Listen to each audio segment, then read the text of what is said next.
Welcome, dear students, JRPS Junior College, Narangaon, online lecture series, subject Agriculture, Science and Technology, Standard 12. विद्यार्थी मित्रांनो, मागील lecture मध्ये आपण seed production technology part first अभ्यास केला आहे. त्यामध्ये आपण sexual reproduction and asexual reproduction या दोघांचे टाइप्स आणि ऍडव्हान्टेजेस डिसएडव्हान्टेजेस आपण पाहिलेले आहेत. त्यानंतर आता यातील जो पुढचा पार्ट आहे तो आज आपण ह्या चॅप्टर मध्ये पाहणार आहोत. यामध्ये जो पार्ट आहे त्यामध्ये हायब्रिड सीड प्रोडक्शन ऑफ जवार. जवारचं आपल्याला हायब्रिड सीड प्रोडक्शन या ठिकाणी पाहायचं आहे. त्यामध्ये आता सीड प्रोडक्शन पाहत असताना जसं आपण ट्रॅडिशनल क्रॉप मध्ये पिकाची माहिती घेतली त्याचप्रमाणे या ठिकाणी जी कल्टिवेशन प्रॅक्टिसेस आहेत त्या सुद्धा आपण त्या पिकाच्या पाहणार आहोत. त्यामध्ये आपण जवार पिकाचं सुरुवातीला botanical name sorghum bicolor. Botanical name काय आहे? Sorghum bicolor. Then after family of jowar gramineae, grass वर्गातलंच हे पीक आहे.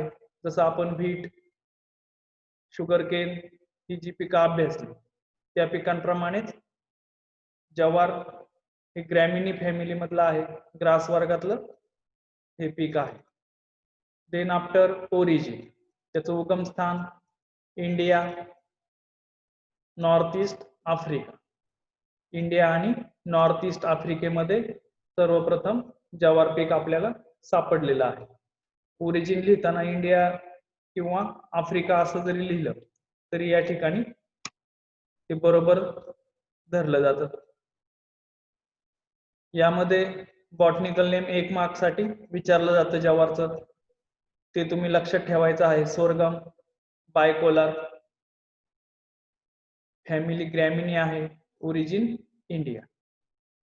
Then next uses and economic importance of jowar. या ठिकाणी आता आपण जवारचे इकॉनॉमिक इम्पॉर्टन्स काय आहेत ते पाहूयात.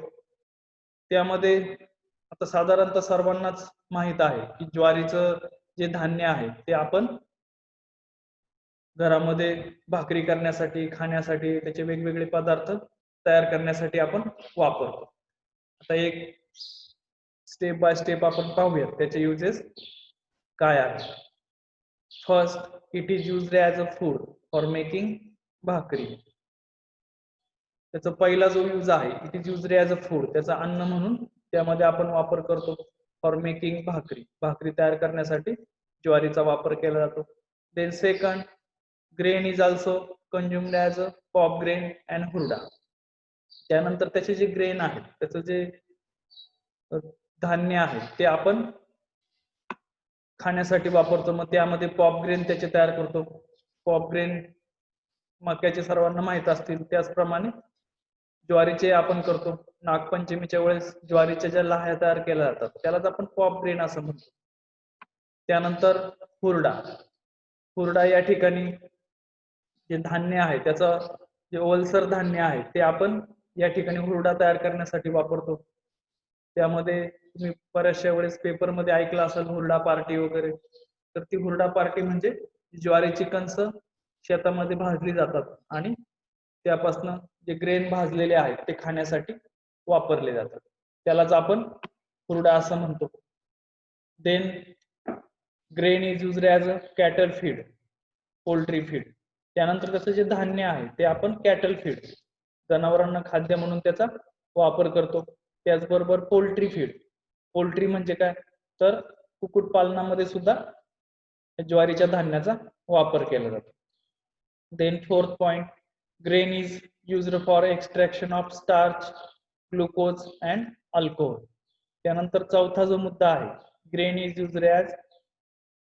Used for extraction of starch, starch बनवण्यासाठी त्याच्या ग्रेनचा वापर केला जातो. ग्लुकोज पावडर मध्ये त्याच्या ग्रेनचा वापर केला जातो. देन अल्कोहोल, आणि अल्कोहोल तयार करण्यासाठी सुद्धा त्याच्या ग्रेनचा वापर केला जातो. Then fifth point, jowar stem and leaves are used as a fodder.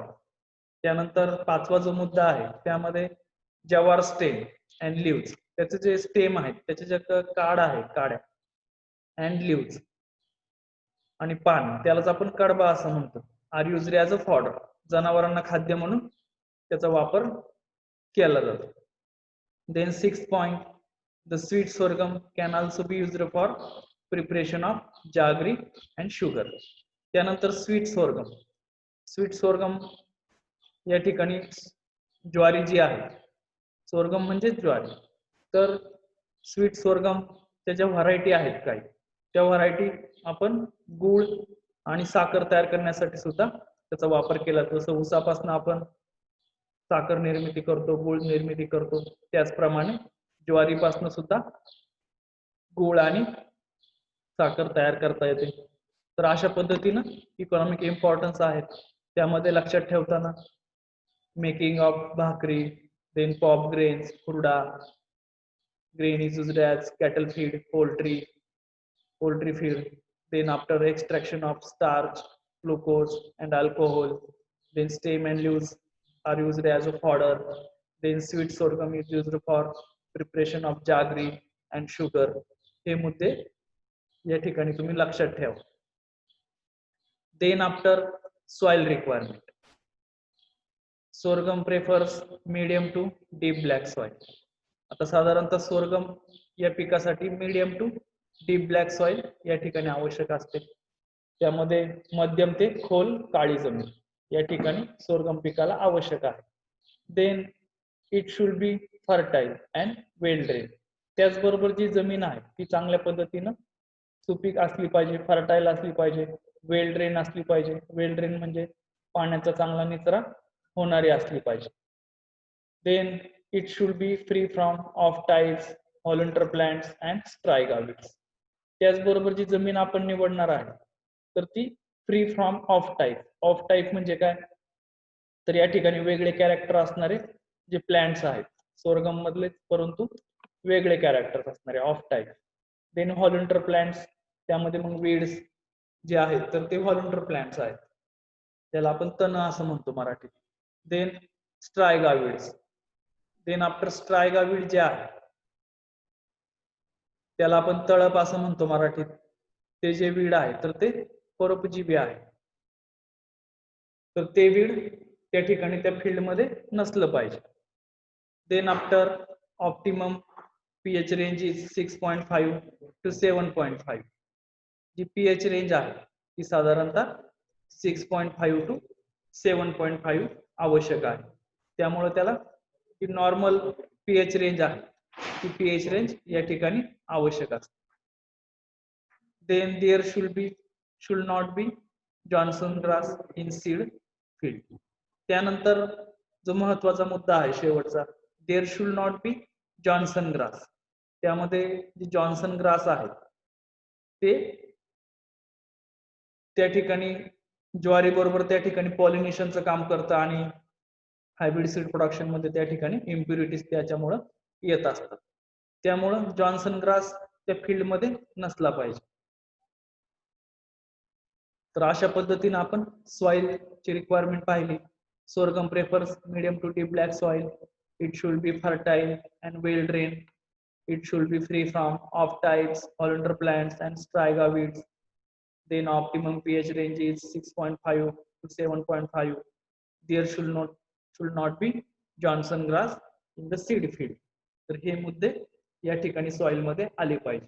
यामध्ये आता आपण ट्रॅडिशनल आणि कमर्शियल क्रॉप मध्ये शिकलो की सॉइल मध्ये महत्वाचे मुद्दे काय आहेत. तर त्यामध्ये सॉइलचा टाईप त्या ठिकाणी येणं आवश्यक आहे.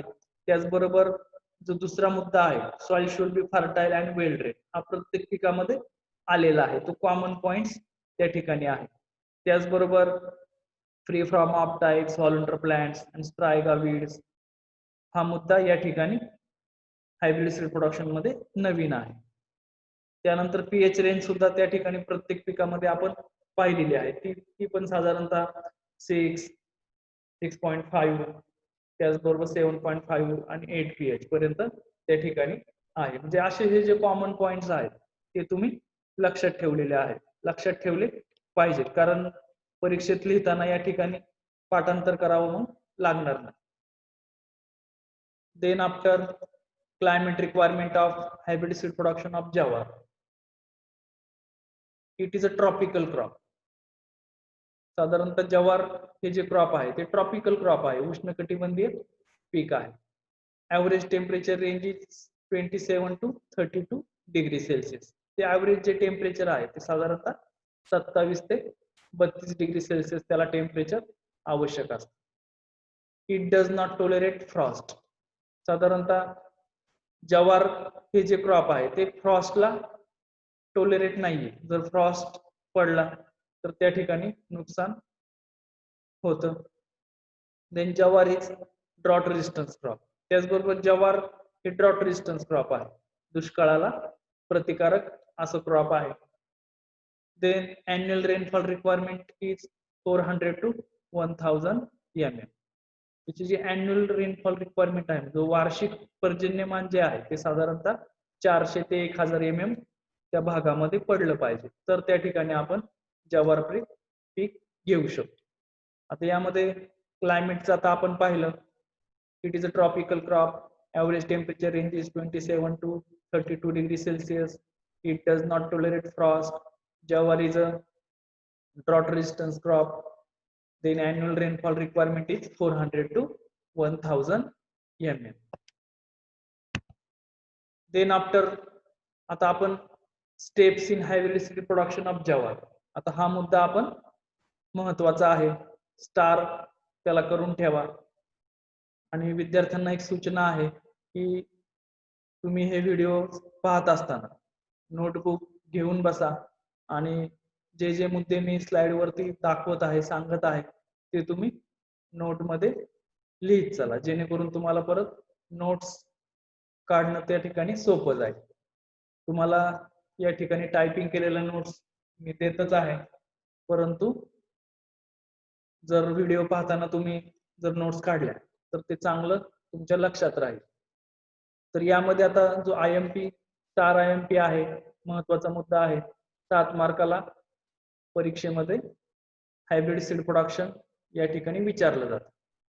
तर या ठिकाणी आपण सुरुवातीला समजून घेऊया हायब्रिड सीड प्रोडक्शन काय आहे जवारचं, तर पुढच्या गोष्टी तुम्हाला या ठिकाणी लक्षात येतील. आता या ठिकाणी फर्स्ट इयर मध्ये या ठिकाणी तुम्हाला 3 प्लॅन्ट्स दिसत आहेत जवारचे. हे 3 प्लॉट आहेत. तर या ठिकाणी लाईन ए जी आहे तर ती मेल स्टराईल लाईन आहे. सायटोप्लाझ्मिक जेनेटिक मेल स्टरिलिटीचा वापर करून लाईन ए या ठिकाणी तयार केलेली आहे. त्यानंतर लाईन बी ही मेल फर्टाईल लाईन आहे, याला आपण मेल फर्टाईल लाईन असं म्हणतो. तर लाईन ए स्टराईल लाईन आहे, त्यामध्ये मेल जो ऑर्गॅन आहे तर तो ऍक्टिव्ह नाही, फिमेल ऑर्गॅन याच्यामध्ये ऍक्टिव्ह आहे. देन लाईन बी हा मेल फर्टाईल आहे, तर यामध्ये मेल ऑर्गॅन ऍक्टिव्ह आहे, फिमेल ऑर्गॅन ऍक्टिव्ह नाही.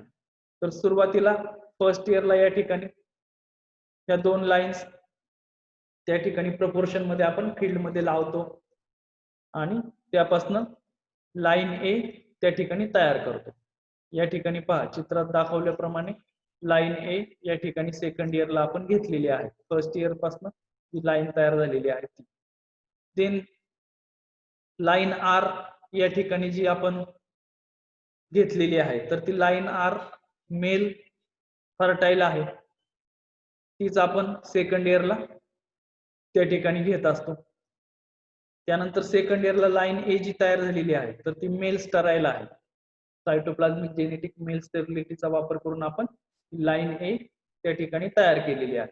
त्यानंतर लाईन आर मेल फर्टाईल ही सुद्धा या ठिकाणी फर्स्ट इयर मधनच आपण घेतलेली आहे सेकंड इयर.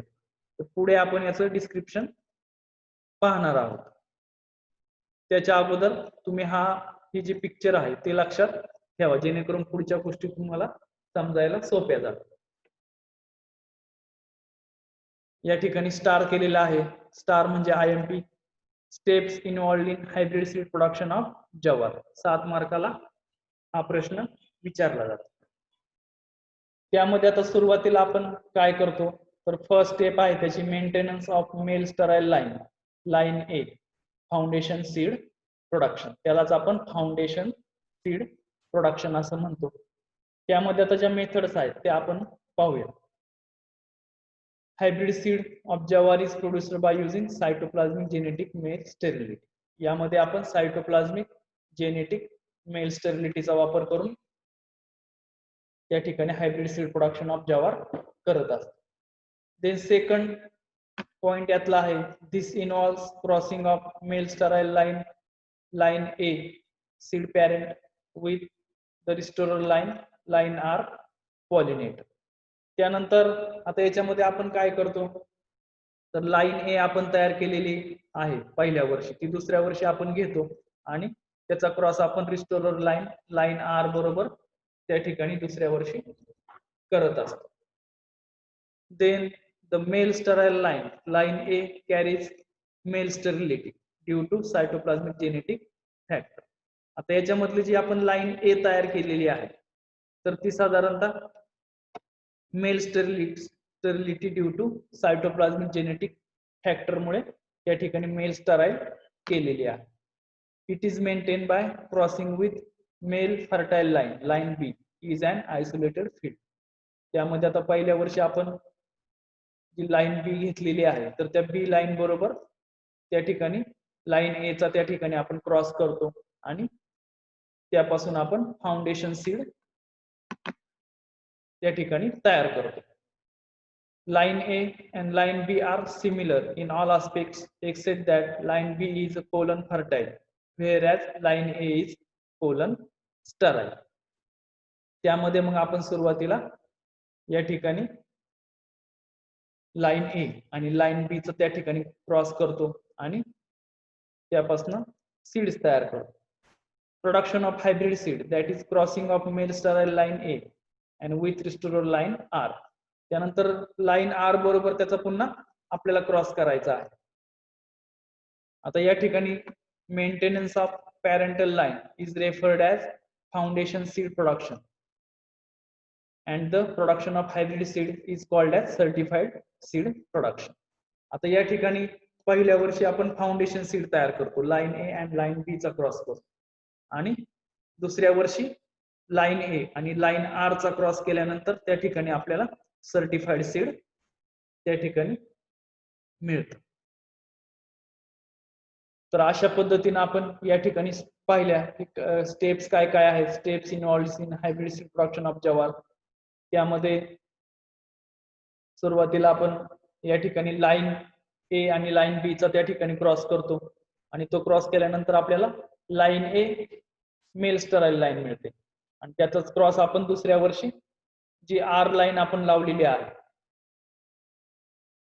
तर त्या आर लाईन बरोबर त्या ठिकाणी दुसऱ्या वर्षी क्रॉस करतो, ते आपल्याला सर्टिफाईड सीड त्या ठिकाणी मिळतं. तर अशा पद्धतीने हा हायब्रिड सीड प्रोडक्शनचा प्रोग्राम आहे. Then isolation requirement. आता आयसोलेशन म्हणजे काय, तर या ठिकाणी आपल्याला हायब्रिड सीड प्रोडक्शन करताना एक सुरक्षित अंतर आपल्याला राखावं लागतं आणि ते अंतर राखत असताना आपल्याला त्या ठिकाणी आयसोलेशनची जी रिक्वायरमेंट आहे ती आपल्याला पूर्ण करावी लागते. जवार is a self pollinated crop but 10% cross pollination also occurs. आता जवार जे आहे तर ते सेल्फ पॉलिनेटेड आहे. सेल्फ पॉलिनेटेड म्हणजे काय, तर मेल अँड फिमेल ऑर्गॅन एकाच प्लांट वरती असतो आणि त्याचं जे क्रॉसिंग आहे तर ते क्रॉसिंग त्या ठिकाणी स्वतः होत असतं, स्वतः ते त्या ठिकाणी क्रॉसिंग होतं. देन 10% क्रॉस पॉलिनेटेड आहे also occurs. Field of other varieties and the same varieties of jawari is त्याचं जे डिस्टन्स आहे ते 300 मीटर ठेवलं पाहिजे. Field of other varieties and the same varieties of jawar. त्याचबरोबर जे फील्ड आहेत अदर व्हरायटीचं, ज्वारीचं जे पीक आहे, ज्या शेतामध्ये आपण सीड प्रोडक्शन घेणार आहे त्या शेताच्या शेजारी त्या ठिकाणी जर ज्वारी असेल तर त्या ठिकाणी ते चालणार नाही. 300 मीटरचं अंतर त्या दोघांमध्ये पाहिजे. त्याचबरोबर अदर व्हरायटीज असतील ज्वारच्या, त्या सुद्धा त्या ठिकाणी 300 मीटर अंतर त्या दोघांमध्ये पाहिजे. देन फ्रॉम जॉन्सन ग्रास, जर जॉन्सन ग्रास त्या ठिकाणी जवळपास असेल तर त्याचं अंतर 400 मीटर असलं पाहिजे. जॉन्सन ग्रासचं अंतर 400 मीटर त्या ठिकाणी असलं पाहिजे. देन फॉरेस्ट सॉर्गम, ज्या ठिकाणी चारा पीक आपण लावतो काही ठिकाणी ज्वारीचंच, त्याचं सुद्धा अंतर 400 मीटर्स इज रिक्वायर्ड. त्यामुळं या ठिकाणी जे अंतर ठेवलेलं आहे फॉरेस्ट सोरगमसाठी ते 400 मीटर आहे. 400 मीटर अंतरापर्यंत कुठल्याही पद्धतीचं दुसरं ज्वारीचं पीक फॉडरचं त्या ठिकाणी नसलं पाहिजे, तरच त्या ठिकाणी हायब्रिड सीड प्रोडक्शन आपलं सक्सेस होऊ शकतं.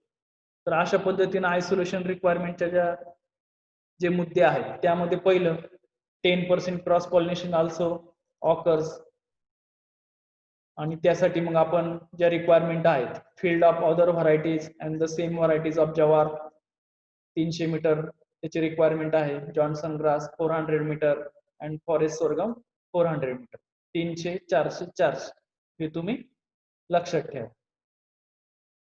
देन लँड प्रिपरेशन, त्यालाच आपण प्रिपरेटरी टिलेज म्हणतो. म्हणजे सोईंग करण्याच्या अगोदर जी मशागत आहे ती आपण काय करायची आहे ते आपण पाहूया. त्यामध्ये give deep ploughing, first give deep ploughing, एक खोल नांगरट त्या ठिकाणी करणं आवश्यक आहे. Crush the clods with Norwegian harrow. Then after जे क्लॉड्स आहेत म्हणजे ढेकळं आलेले आहेत ते आपल्याला फोडायचे आहेत. कशाच्या साह्यानं? तर नॉर्वेइंग हॅरो. या ठिकाणी जो नॉर्वेइंग हॅरो जो आहे त्याच्या साह्यानं आपण या ठिकाणी क्लॉड क्रशिंग करणं गरजेचं आहे. Then collect the stubbles and burns. Then after जे स्टबल्स आहेत, स्टबल्स म्हणजे काय, ती दसकट वगैरे शेतामध्ये आधीच्या पिकाची राहिलेली आहेत ती त्या ठिकाणी गोळा करायची आणि ती शेतामध्ये जाळून टाकायची आहे. Then give 2 to 3 cross wise harrowing. पुढचा मुद्दा give 2 to 3 cross wise harrowing. त्याच्यानंतर मग 2 ते 3 वेळा आपण क्रॉस वाईज हॅरोइंग म्हणजे उभ्या आणि आडव्या त्या ठिकाणी कोळपण्या 2 ते 3 कुळवणी करणं गरजेचं आहे. तर अशा पद्धतीने आपण लँड प्रिपरेशन या ठिकाणी लक्षात घ्या. First deep ploughing, crush the clods with Norwegian harrow, collect the stubbles and burns, then 2 to 3 cross wise harrowing.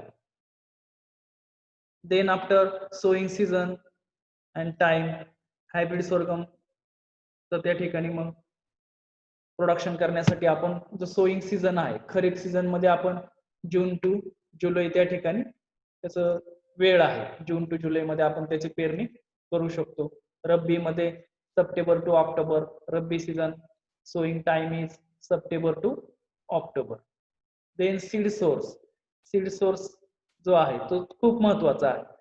Seed source म्हणजे काय, तर आपण बियाणं कुठून आणणार आहे, कुठल्या संस्थेमधून ते आपण आणणार आहे. Obtain nucleus oblique breeder seeds from a source approved by seed certification agency. आता साधारणतः आपण जे सीड्स आणणार आहे हायब्रिड सीड प्रोडक्शन साठी तर ते न्यूक्लियस किंवा ब्रीडर सीड त्या ठिकाणी पाहिजे आणि approved by seed certification agency. जे सीड सर्टिफिकेशन एजन्सीज आहेत त्यांनी ते अप्रूव्ड केलेलं पाहिजे. असेच सोर्स आपण त्या ठिकाणी हायब्रिड सीड प्रोडक्शन मध्ये वापरू शकतो. आता सीड सर्टिफिकेशन एजन्सी म्हणजे काय, तर ही एक संस्था आहे की ती त्या ठिकाणी सर्टिफिकेशनचं काम करते. त्याची प्युरिटी, त्याचं फिजिकल अँड जेनेटिक प्युरिटी तपासण्याचं काम करते आणि ती तपासल्यानंतर न्यूक्लियस आणि ब्रीडर सीडला ते मान्यता देतात. तर अशा संस्थेकडनं मान्यता प्राप्त बियाणं त्या ठिकाणी आपण घेणं गरजेचं आहे. Then after sowing method, sowing method, drilling and dibbling method are used in jowar sow. साधारणतः ड्रिलिंग आणि डिबलिंग मेथडचा वापर करून जवारचं हायब्रिड सीड प्रोडक्शन घेतलं जातं. Then after maintenance of line A consist of sowing 2 parents. आता या ठिकाणी आपण सुरुवातीला मेंटेनन्स ऑफ ए लाईन, जी ए लाईन आपण तयार करणार आहे त्याचं मेंटेनन्स काय काय आहे किंवा ते कशा पद्धतीने फील्ड वरती लावलं पाहिजे ते आपण पाहूया.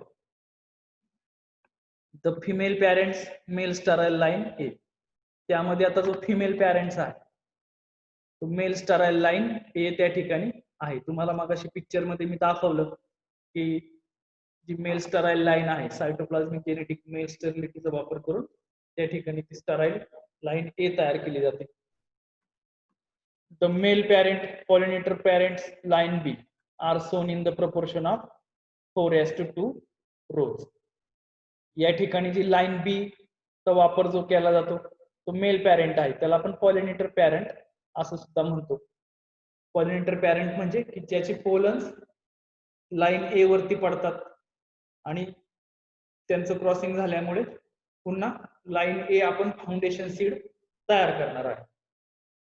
आणि त्याचं जे प्रपोर्शन आहे 4:2, 4 लाईन्स फिमेल पॅरेंटच्या लावल्या जातात आणि 2 lines line B pollinator parents म्हणजे मेल पॅरेंट्सच्या त्या ठिकाणी लावल्या जातात फील्ड मध्ये.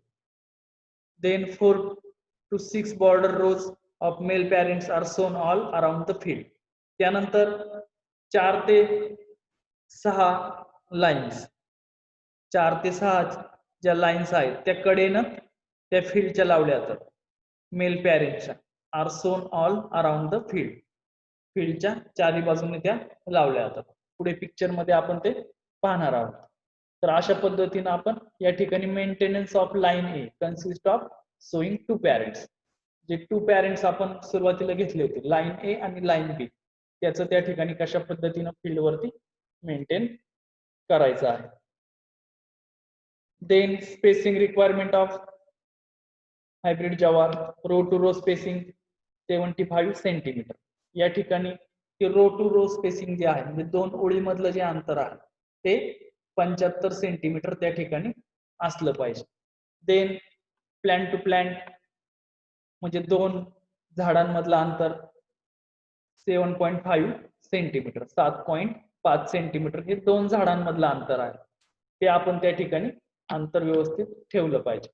देन सीड रेट, जे बियाणं लागणार आहे साधारणतः आता फिमेल पॅरेंट्स लाईन ए, त्याला आपण लाईन ए असं म्हणतो female parents, 8 kg per hectare. कारण याच्या 4 लाईन आपण फील्ड मध्ये लावणार आहे त्यामुळे याचा सीड रेट डबल आहे, 8 kg पर हेक्टर. आणि mail parent line B 4 kg per hectare. आता हे महत्वाचं आहे पहा, या ठिकाणी स्टार करून ठेवा सीड रेटला. परीक्षेमध्ये रिकाम्या जागेमध्ये हमखास याच्यावरती प्रश्न विचारले जातात, female parents line A seed rate किती, किंवा write down female parents line A seed rate. तर 8 kg त्याचं सीड रेट आहे. Male parent line B 4 kg per hectare, हेक्टरी डोस त्याचा आहे.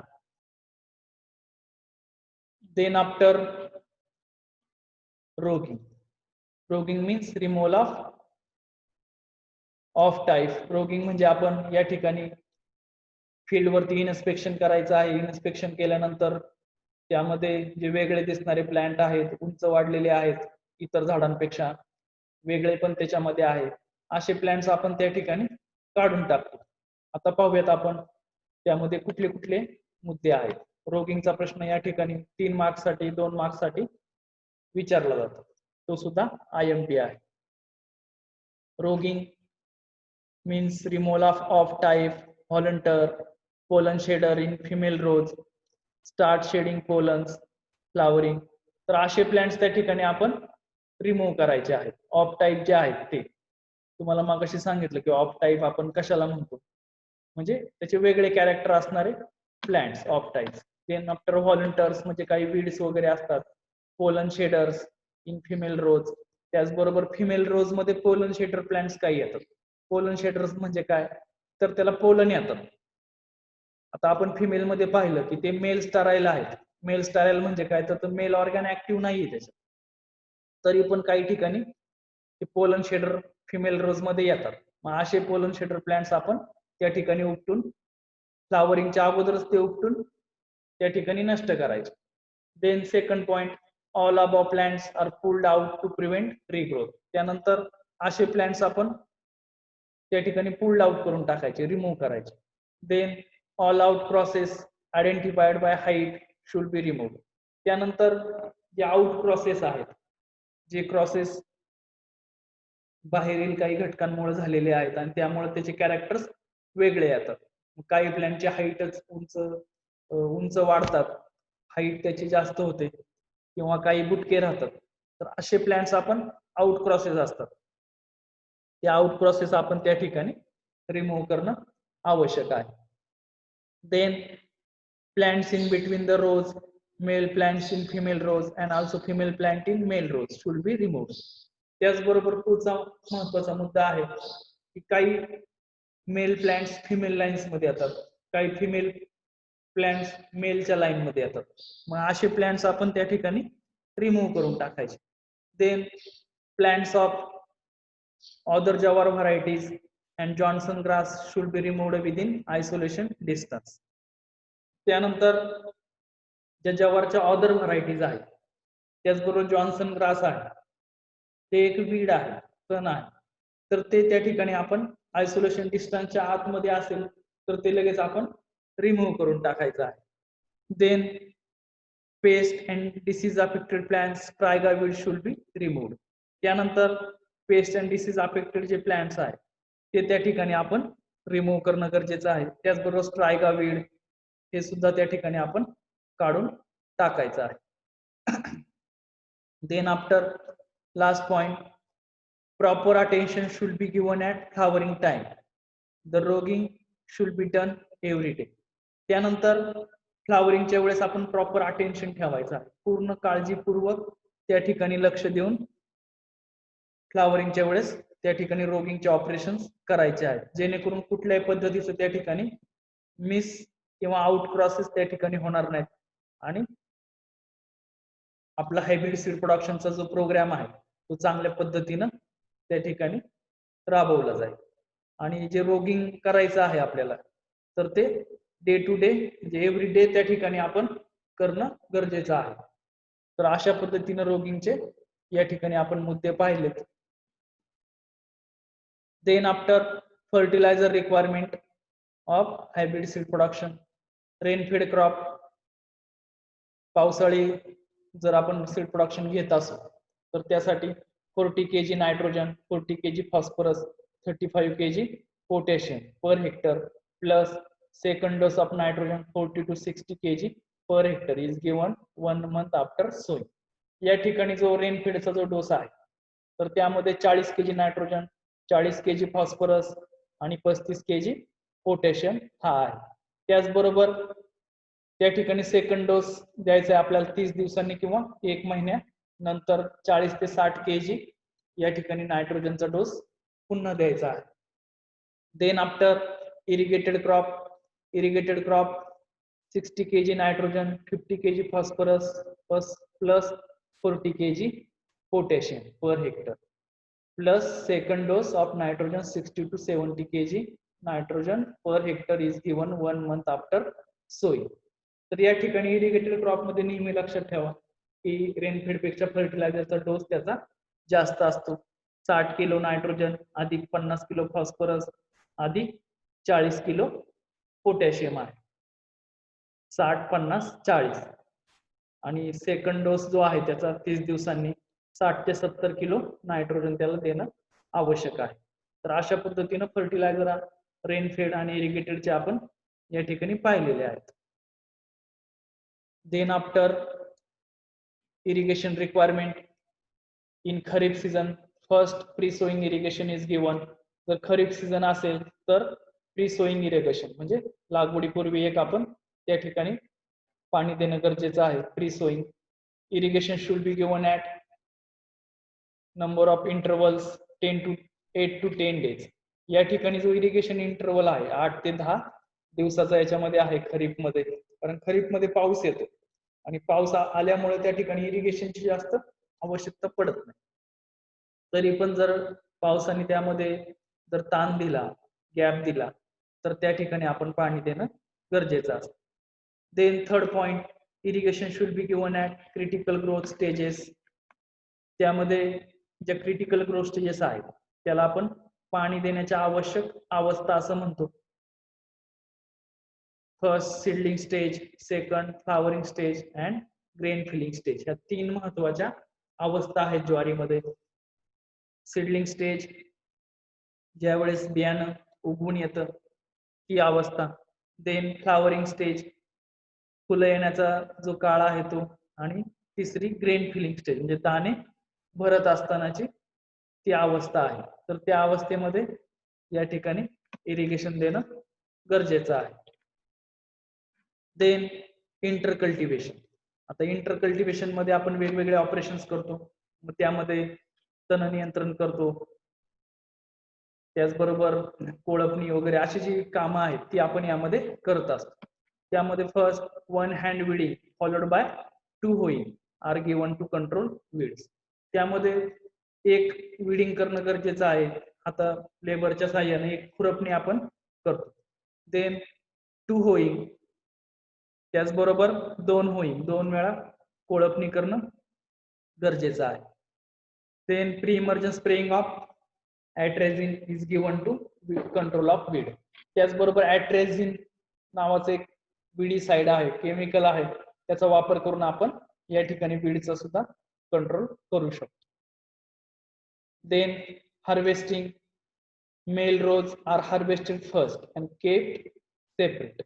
त्यामध्ये जे मेल रोज आहेत ते त्या ठिकाणी सुरुवातीला आपण हार्वेस्ट करायचे असतात आणि ते आपण सेपरेट ठेवायचे.